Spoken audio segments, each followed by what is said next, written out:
అందరికీ ఆయుర్వేద శుభోదయం.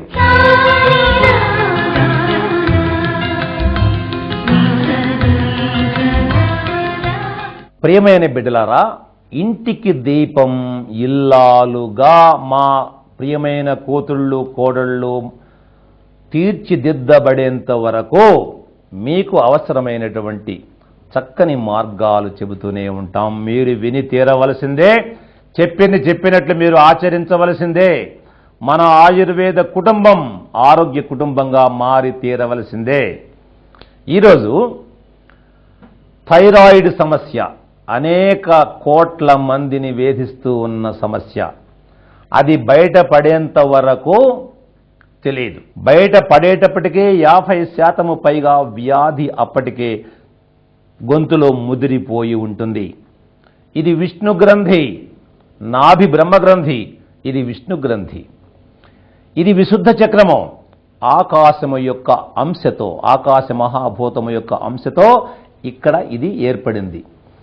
లక్ష్మీనారాయణుల యొక్క స్థానము సృష్టి స్థితి లయలలో స్థితికారకమైనటువంటిది, అనగా ప్రాణములను కంటికి రెప్పలా కాపాడునది.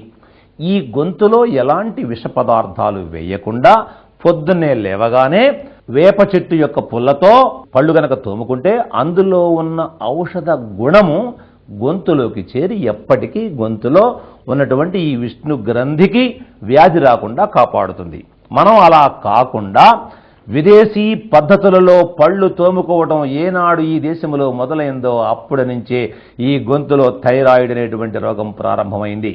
అదే కాకుండా మిగిలిన ఆహార పదార్థాలలో కూడా విష రసాయన పదార్థాలతో పండినటువంటి పంటలను అధికముగా తినడం వల్ల, అతి చల్లని పదార్థాలు, అతి వేడి పదార్థాలు మాటికి సేవించడం వల్ల చక్కని భాషను, చక్కని మాటలను, చక్కని అక్షరాలను చిన్నప్పటి నుంచి మాట్లాడేటువంటి అలవాటు ఈనాటి బిడ్డలకు మనం చేయకపోవడము వల్ల, బీజాక్షరాలు పురాణాక్షరాలతో కలిసినటువంటి మన దేవుళ్ళ యొక్క స్తోత్రాలను, పద్యాలను, వీటిని బిడ్డలకు మనం నేర్పకపోవడం వల్ల ఇవాళ చాలా మందికి చిన్నప్పటి నుంచే ఈ దరిద్రమైనటువంటి భ్రష్ట రోగం ప్రాప్తిస్తూ ఉన్నది. దీనికి ఒక చక్కని అనుభవ యోగం తగ్గించుకున్నటువంటి వాళ్ళు మాకు తగ్గిపోయింది అని చెబుతూ ఉన్నారు. తగ్గదు అని మరి ఇవాళ వైద్య శాస్త్రం చెబుతూ ఉంది. కానీ మేము తగ్గించుకున్నాం, మమ్మల్ని వచ్చి పరీక్ష చేసుకోండి అని వాళ్ళు చెప్పడం కోసం సిద్ధంగా ఉన్నారు. వాళ్ళ అనుభవం మీరు చూడండి. నా పేరు సుజాత అండి, మాది పాల్వంచ. నేను గత 2 సంవత్సరాల నుండి థైరాయిడ్తో బాధపడుతున్నాను. ఈ మధ్యలో టీవీలో చూస్తున్న ప్రోగ్రామ్ను చూసి రోజు డైలీ ముక్కులలో వేప నూనె ఉదయము సాయంత్రము వేసుకుంటున్నాను. గొంతుకి నువ్వుల నూనెతో మర్దన చేసుకుంటున్నాను. రోజు డైలీ త్రిఫల చూర్ణం వాడడం వల్ల నాకు ఈ ప్రాబ్లం తగ్గి ఇప్పుడు ఆరోగ్యంగా ఉన్నాను. ఇలాంటి ఆహార కనుక చెప్పిన గురువు గారికి నా హృదయపూర్వక ధన్యవాదాలు. చూశారు కదా, వేప నూనె, వేప గింజల లోపల ఉండేటువంటి పప్పు నుంచి తీసిన నూనె 2 చుక్కలు ఉదయం రాత్రి ఆహారానికి గంట ముందుగా ముక్కులలో వేసుకున్నప్పుడు అది గొంతులోకి జారి అందులో ఉన్నటువంటి అమృత తత్వము థైరాయిడ్ అనేటువంటి రోగమును నాశనము చేయుచున్నది. థైరాయిడ్ గ్రంథి ఎక్కువగా పనిచేయటమా తక్కువగా పనిచేయటమా 2 రకాల సమస్యలు నివారించి తిరిగి మరలా దానిని సమముగా తయారు చేయుచున్నది.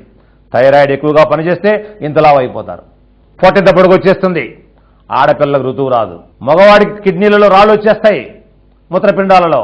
ఇలా ఒక్కొక్క రోగం శరీరంలో శృతి మించిపోతూ ఉంటుంది.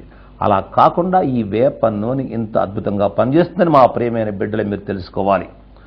అదేవిధంగా త్రిఫలము, రోజు రాత్రి పడుకునే ముందు త్రిఫల కల్పము 1 చెంచా మోతాదుగా గోరువెచ్చని నీళ్ళు కలుపుకొని తాగారు వాళ్ళు. దాంతోపాటు ఏం చేశారు, నువ్వుల నూనె, గోరువెచ్చటి నువ్వుల నూనె బాగా గొంతుకి మెడలకు బాగా మర్దన చేసుకున్నామని వాళ్ళ అనుభవం వాళ్ళు చెప్పారు. ఇది మనం చాలాసార్లు చెప్పుకుంటూనే ఉన్నాం. ఇంకా కొంచెం వివరంగా నేను చెప్తాను, మళ్ళీ రాసుకోండి మీరు.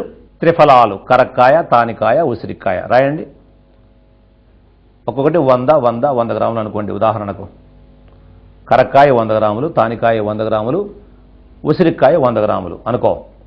తర్వాత 4వది దేవదారు చెక్క పొడి 100 గ్రాములు. 5వది పిప్పళ్ళు, దోరగా వేయించి దంచి జల్లించిన పిప్పళ్ళ పొడి 100 గ్రాములు. ఒకసారి మరలా చూసుకో. కరక్కాయ పొడి 100, తానికాయ పొడి 100, ఉసిరికాయ పొడి 100 గ్రాములు, దేవదారు చెక్క పొడి 100 గ్రాములు. 5వది పిప్పళ్ళు దూరగా వేయించిన పిప్పళ్ళ పొడి 100 గ్రాములు, 5 పదార్థాలు కలిపి 500 గ్రాములు, లేదా మీరు తక్కువ తయారు చేసుకోండి. దీన్ని ఒక సీసాలో పెట్టుకొని ఉదయం సాయంత్రం పావు చెంచా మోతాదుగా 1 చెంచా తేనెతో కలిపి కానీ లేక 1 కప్పు గోరువెచ్చని నీళ్లతో కలిపి కానీ లోపలికి సేవిస్తూ ఉంటే ఈ థైరాయిడ్ సమస్య నాశనమైపోవుగాక, సంహరింపబడుగాక, దీని నుంచి మా ప్రియమైనటువంటి బిడ్డలు బయటపడుదురుగాక. చాలా సులభమైన మార్గం, కానీ ఖచ్చితంగా పండ్ల పొడి మీరు తయారు చేసుకోవాలి. రాసుకోండి. వేప పుల్లలు, రావి పుల్లలు, మర్రి పుల్లలు, జువ్వి, మేడి, నల్లతుమ్మ, ఉత్తరేణి వేళ్ళు, మామిడి పుల్లలు, నేరేడు, వీటిల్లో మీకు దొరికినన్ని పుల్లలు తెచ్చి దంచి చూర్ణము చేసి 100 గ్రాముల పొడిలో 10 గ్రాముల ఉప్పు కలిపితే అద్భుతమైనటువంటి పళ్ళపొడి తయారవుతుంది మా బిడ్డలో.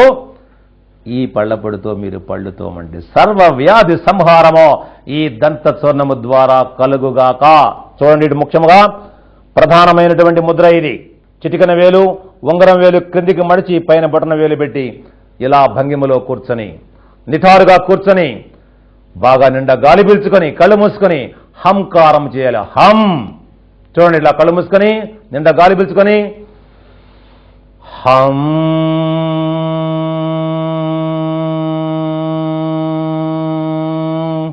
అంటూ ఉంటే పో అని మీరు గద్దించు జబ్బుని, జబ్బు పారిపోవుగాక. తిరిగి మరలా ఈ చుల్లక గ్రంథి, చుల్లకం ఉపచుల్లకమని పిలువబడేటువంటి ఈ విష్ణు గ్రంథి దాని యొక్క జవసత్వములను నింపుకొని మనం రక్షించేటువంటి ఆ సత్వశక్తిని పొందుగాక అని మహారుషులు దీవిస్తూ ఉన్నారు. మా ప్రియమైన బిడ్డలు దీన్ని సాధించి మీరు కూడా మరలా మీ అనుభవాన్ని చెప్పడం కోసం ఇక్కడికి రావాల్సిందిగా మీ అందరినీ కోరుతూ కొద్ది క్షణాల్లో మనం ప్రగతికి మూలం పురుషుడు చెప్పుకుందాం. మనం సిద్ధంగా